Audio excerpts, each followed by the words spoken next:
force de l'esprit. Bonsoir et bienvenue, c'est Pendant le 20h. Montrer, expliquer, ne pas oublier. Les documentaires sont autant d'éclairage sur le monde. Ce soir, Jackie Poggioli, Dominique Lanzalavi et Pierre-Antoine Beretti sont sur notre plateau. Marie-Ange Filippi, elle, nous accompagnera dans l'univers de Francesco Artigli et ce sera notre focus. Bonsoir Marie-Ange. Bonsoir. Jackie Poggioli, Dominique Lanzalavi, bonsoir. Bonsoir. Pierre-Antoine Beretti, bonsoir. Bonsoir. Et merci à vous trois d'avoir accepté notre invitation. Nous sommes ravis de vous accueillir.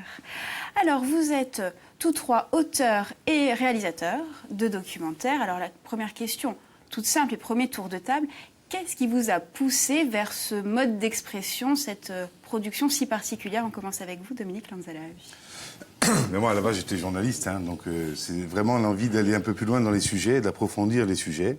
Je dirais au départ, parce que quand on est journaliste en télévision, souvent on travaille sur les formats très courts, donc c'est d'abord l'envie d'aller un peu plus dans le fond des choses. On est un peu frustré. Oui, on est un peu frustré, voilà. Et puis, certainement aussi, moi c'est un peu particulier, c'est d'allier ma passion de l'histoire, du patrimoine, et donc d'arriver à montrer ça dans des films. Évidemment, forcément, il me faut un peu de temps pour expliquer l'histoire, voilà.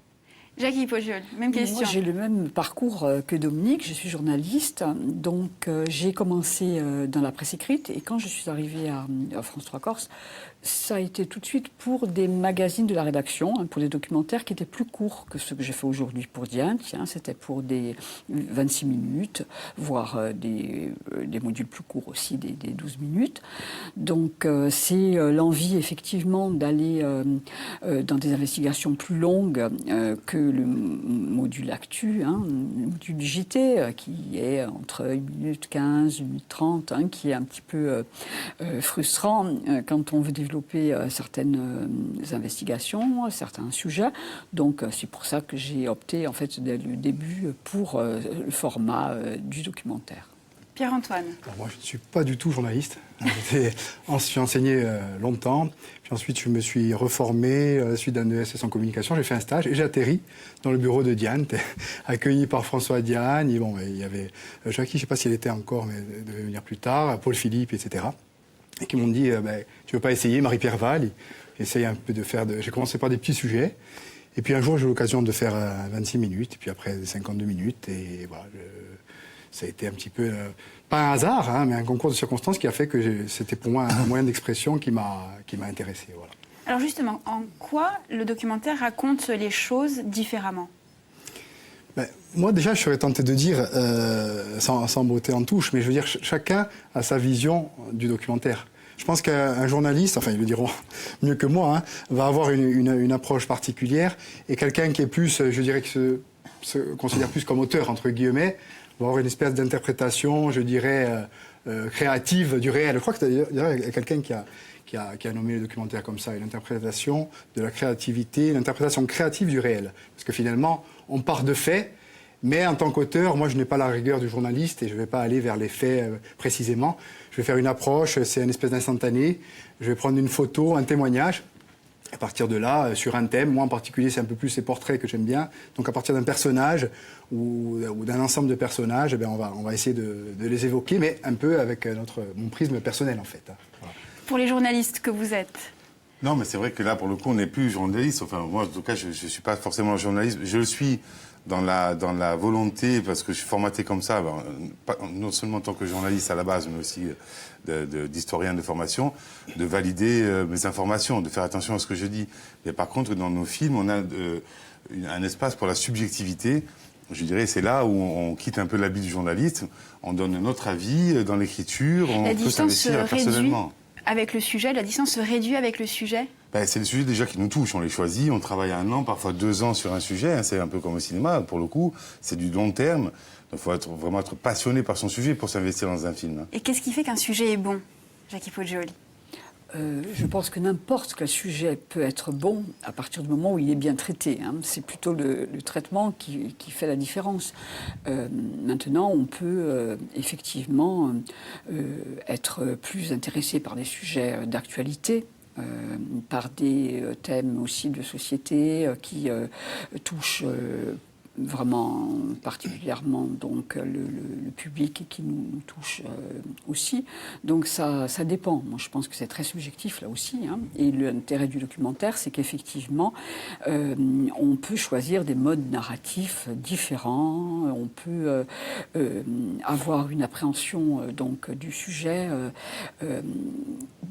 différente de celle qu'on aurait pour le journal télévisé, si on travaillait dans le cadre seulement du journal télévisé. Alors, vos documentaires sont diffusés sur France 3 Corse via CEL, entre autres. Mais alors, comment ça se passe? Est-ce que ce sont des commandes? Est-ce que vous arrivez avec des propositions? C'est de la coproduction. Expliquez-nous un petit peu tout ça. Qui commence? Pierre-Antoine. Moi, je veux bien expliquer pour mon cas, puisque moi, ce n'est pas mon activité principale. Hein. En fait, on a une idée, on a cette chance-là d'avoir une idée de sujet à traiter, de documentaire, de projet qui nous intéresse. Et puis après, on va le proposer à la chaîne locale et puis à un producteur qui est partant pour éventuellement produire le sujet, si ça intéresse la chaîne et le producteur. Voilà. Et là, c'est un long combat, mais je vais laisser parler Dominique, parce qu'en tant que producteur, il a plus l'habitude que moi aussi. Non, mais les sujets, c'est nous qui les proposons. Hein. Ce n'est pas des commandes. Quand je vous dis, on va s'investir des mois, voire des années sur un sujet, donc ça peut venir que de nous. On en a souvent beaucoup en tête, d'ailleurs, et on se bat pour les faire passer. Mais il faut préciser quand même là, et c'est pas de la flagornerie, qu'on a la chance d'avoir France 3 Corse via ST, qui est quand même une chaîne de plein exercice, avec, je crois, 40 à 50 documentaires par an. C'est quelque chose de très rare au niveau national. Hein. Donc, qui accorde une large place aux documentaires. À ces œuvres. Même au niveau national, les gens sont obligés de se battre pour que les films ne passent pas à 1h du matin. Et ici, on a des documentaires qui sont très très bien exposés, et avec quand même une ligne éditoriale, je veux dire, qui permet de proposer des choses très larges, et parfois très larges dans le sens des sujets, et très pointues dans la qualité. Et ça, je pense que vraiment, je ne sais pas si tout le monde s'en rend compte en Corse, mais c'est une vraie chance. Marie-Ange, vous aviez une question sur la fabrication, justement. Oui, plus largement sur le circuit de diffusion, ça rejoint un peu ce que vous dites. En dehors de France 3 Corse via télé, qui est bien sûr un support incontournable, comment se passe justement la diffusion à la fois artistique et du coup financière de ces documentaires? En fait, en gros, comment vit le documentaire en dehors d'une diffusion sur France 3 Corse via télé ou sur une chaîne de télé régionale? Alors moi, contrairement donc à mes camarades, je suis dans une production interne pour l'émission Dianti. Ce ne sont pas des coproductions, c'est donc une émission qui est produite, qui est réalisée intégralement donc à l'interne par Viastel, dans le cadre d'une émission collégiale. Hein, nous sommes 4 donc à travailler actuellement dans l'équipe de Dianti.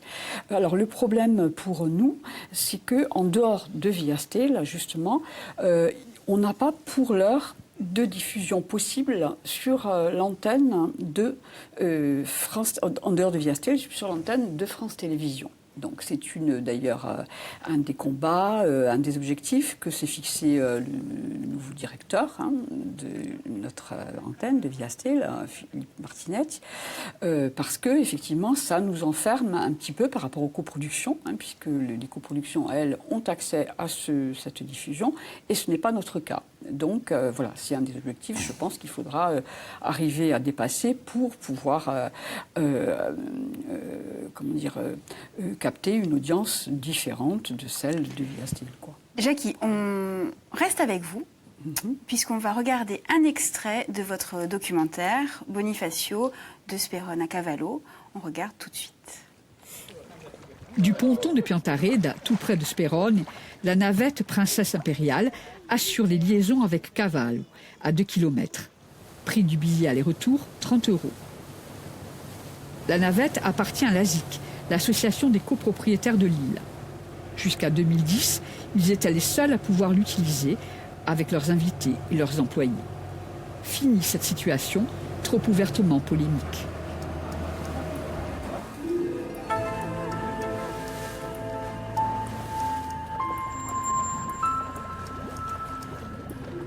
À Cavallo, l'ASIC est omniprésente. Elle gère l'ensemble des services, liaison maritime, gardiennage et entretien. Elle a une vingtaine d'employés. Son budget annuel, 1 500 000 €. Son président et son staff, tous italiens, viennent rarement sur place.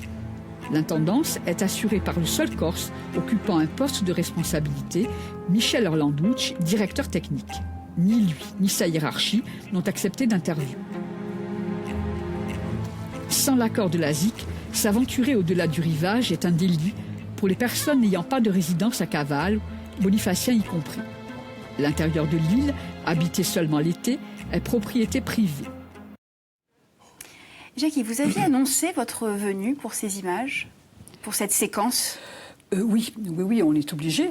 Sinon, on n'a pas. C'est très compliqué, le statut de Cavallo. D'ailleurs, c'était l'objectif de mon documentaire, de mon investigation, au-delà de la polémique concernant son PLU. Savoir ce qu'il en était du statut juridique précisément de ces lieux. Et en fait, contrairement à ce qui est souvent dit de façon approximative, Cavallo est bien privé. Cavallo a été acheté donc en 59 par une compagnie qui s'appelait Compagnie Immobilière des Lavesi. Et en 77, quand une partie des îles Lavesi ont été rétrocédées, ça n'a pas été le cas de Cavallo.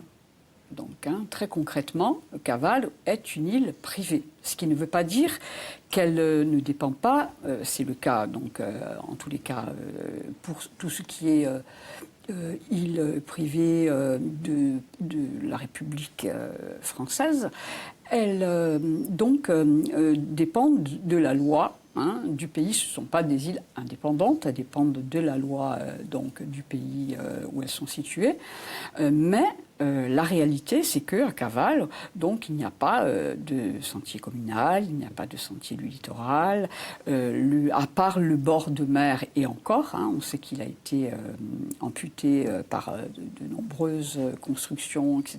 Il y a la polémique donc, sur la bande des 100 mètres, qui a ressurgi à plusieurs reprises. Donc, l'objectif, c'était vraiment de pointer tout ça. L'objectif, c'était d'expliquer ce qu'il en était, de faire une investigation sur le statut juridique et sur le profil actuel des habitants et des sociétés qui sont présentes. Alors, c'est une question que je vous pose à tous les trois, est-ce qu'on peut tout dire encore, est-ce qu'on peut tout montrer et avoir accès à tout? Dominique. Ouais, moi, pour le coup, je suis mal placé pour parler de ça, parce que moi, je ne suis pas sur des sujets trop d'actualité. Je suis beaucoup sur des sujets de société et d'histoire. Est-ce qu'on peut tout dire? Non, je ne pense pas. Je pense que quand il y a des sujets qui sont difficiles à traiter aussi, ça dépend de quoi on parle. Simplement, pas forcément par le danger que ça représente, mais aussi par la retenue qu'on peut avoir. C'est quand même difficile. Oui, il y a des sujets qui sont plus difficiles que d'autres, forcément. Pierre-Antoine. Moi, c'est un peu comme Doumet, c'est-à-dire que moi, c'est plutôt tout ce qui est société au sens large, mais plus particulièrement culturel. Donc, c'est vrai que par rapport, moi, j'ai jamais eu de problème pour les sujets que j'ai traités. À part aller avoir des rendez-vous, des personnes qui sont à l'heure au rendez-vous, mais ça, c'est un autre problème. C'est un autre problème, oui. Et qui répondent au téléphone, sinon le reste... Non, j'ai pas ce problème-là. Peut-être que Jackie, du coup, elle s'est attaquée à des sujets un peu plus lourds. Oui, ça a pu se passer. Je me rappelle il y a quelques années, donc j'avais fait une investigation sur une base américaine donc, qui était située à la Madeleine, sur l'île de San Stefano. Et effectivement, ça avait été très, très polémique, puisqu'on ne nous avait pas donné l'autorisation de tournage. On y est allé quand même. Ça a été un petit peu, un peu compliqué. Alors, on va rester avec les Américains, avec vous, Dominique Lanzalef, parce que vous avez coécrit avec Bernard Biancarelli et réalisé We Corsicans. Donc, vous racontez la cohabitation entre 43 et 45 des alliés, essentiellement des aviateurs américains, avec les insulaires. Et je vous propose, avant d'en parler, d'en regarder un petit extrait. Je suis très ému de revenir. J'aime être ici et c'est la deuxième fois que ma femme et moi y venons avec un groupe de personnes. L'histoire des Américains en Corse débute en 1943, lorsque l'île se retrouve au centre des enjeux stratégiques en Méditerranée.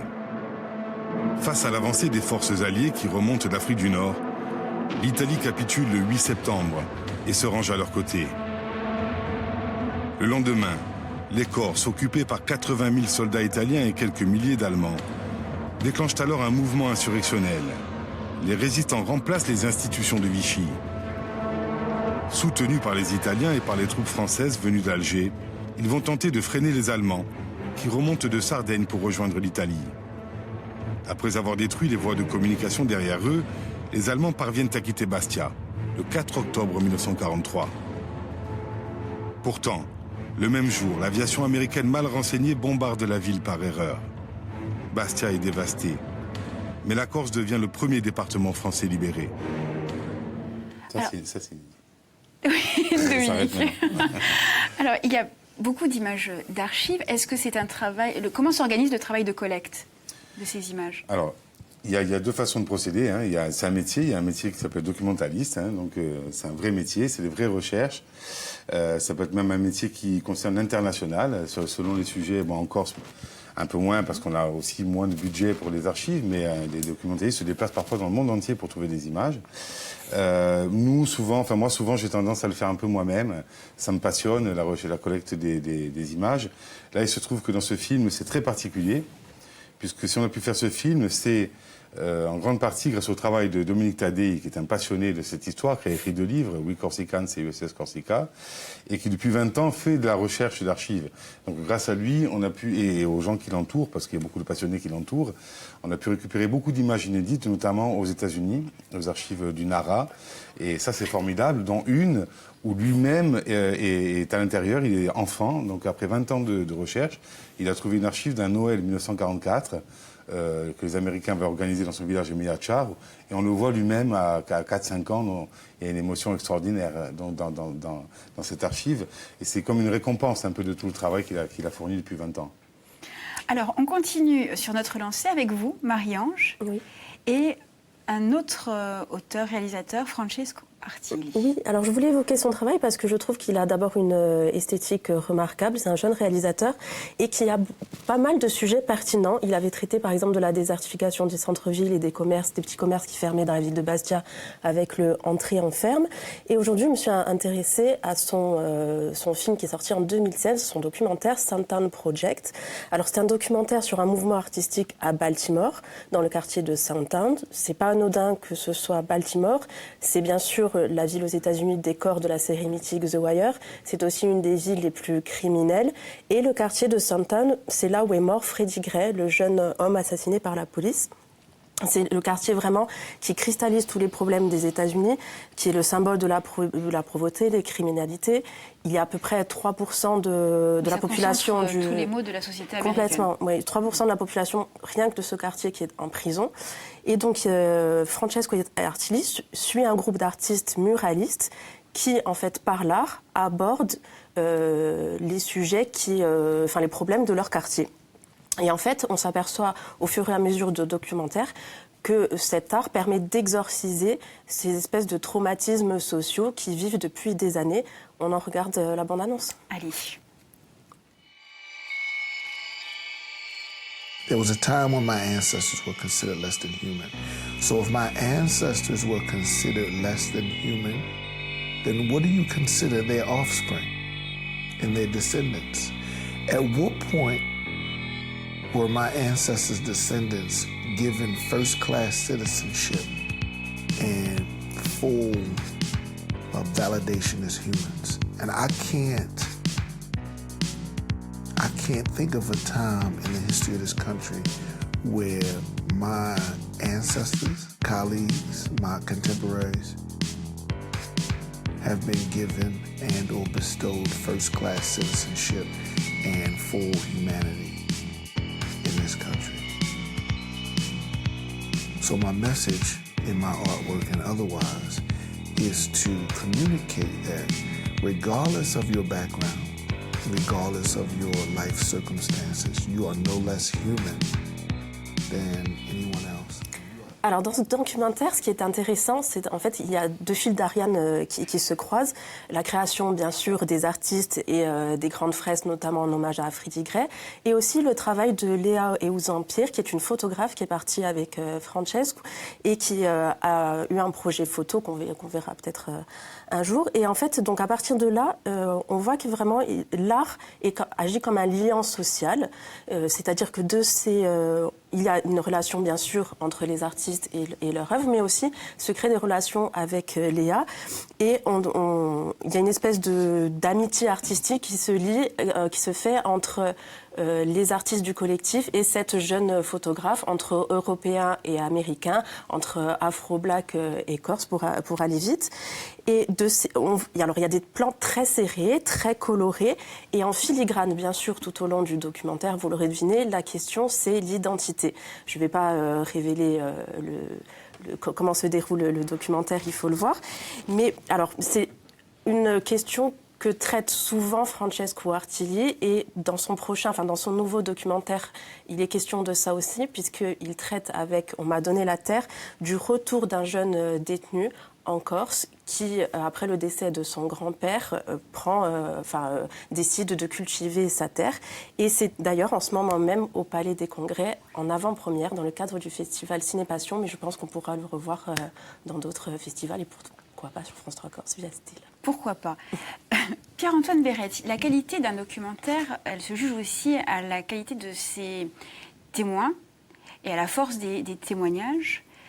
Comment vous arrivez à faire parler les gens, à faire qu'ils se révèlent? C'est pas toujours simple à faire parler les gens.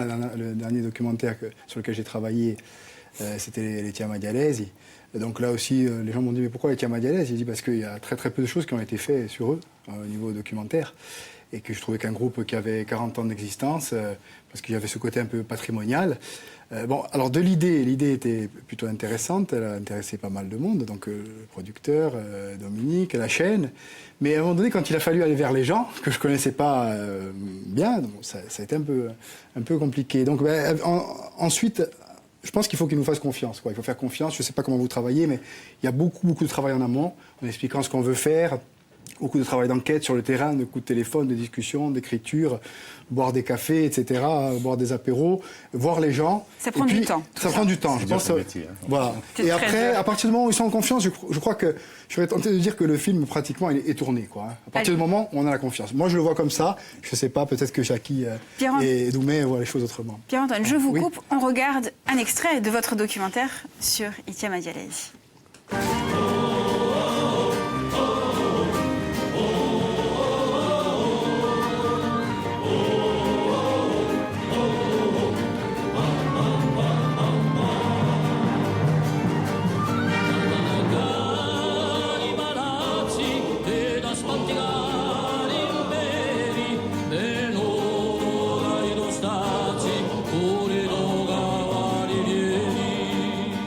Tiama Dialesi, c'est 40 ans de succès, une communion exceptionnelle de voix authentiques, des autodidactes porteurs de traditions mais ouverts aux musiques du monde, des militants de toujours qui ont su traverser les époques sans jamais renoncer à leurs valeurs.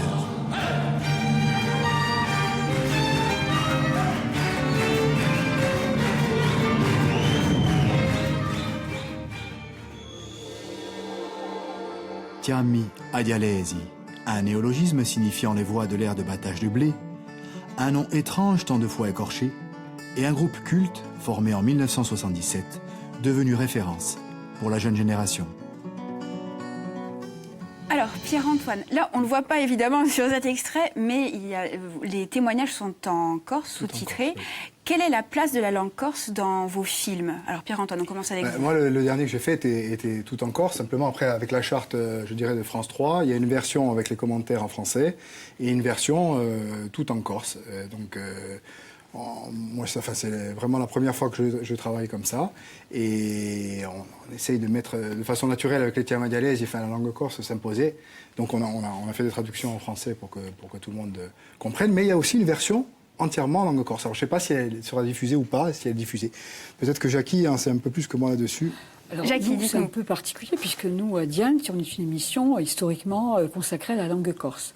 Donc, tous nos sujets sont faits en Corse, avec maintenant une version, souvent, quand on peut, on fait la version aussi française, et des sous-titrages également, pour la version, pour les interviews, en langue corse, dans la version française, où les commentaires sont rédigés, on pratique chacun une politique un petit peu différente là-dessus, mais moi je fais systématiquement ces deux versions. Ces deux versions. Voilà. Et pour vous, Dominique? Bon, là, c'est une version anglaise et une version française. Et pourquoi pas? Mais c'est la réalité. On va le traduire en américain, enfin en anglais. On va essayer de, au moins pour les vétérans américains qu'on a interrogés, on va leur donner le film. Et pourquoi pas essayer de le faire passer au moins dans un festival aux États-Unis. C'est le parcours idéal, la diffusion télé, le festival. C'est le parcours obligatoire, c'est le minimum, on dira. Voilà. D'accord. Allez, Jackie Pojol, Dominique Lanzala, Pierre-Antoine Béret, merci beaucoup de nous avoir accompagnés durant cette émission. Revenez nous voir quand vous voulez. On guette bien sûr la grille de l'antenne de France 3 Corse via Stell pour ne pas rater vos documentaires à venir. Marie-Ange, Philippe, merci beaucoup. À très bientôt. Pendant le 20h, c'est fini pour aujourd'hui, mais ça continue en replay sur Internet. Merci de nous avoir suivis. On se dit à très bientôt, dès demain d'ailleurs, toujours sur France 3 Corse via Stella. Merci beaucoup.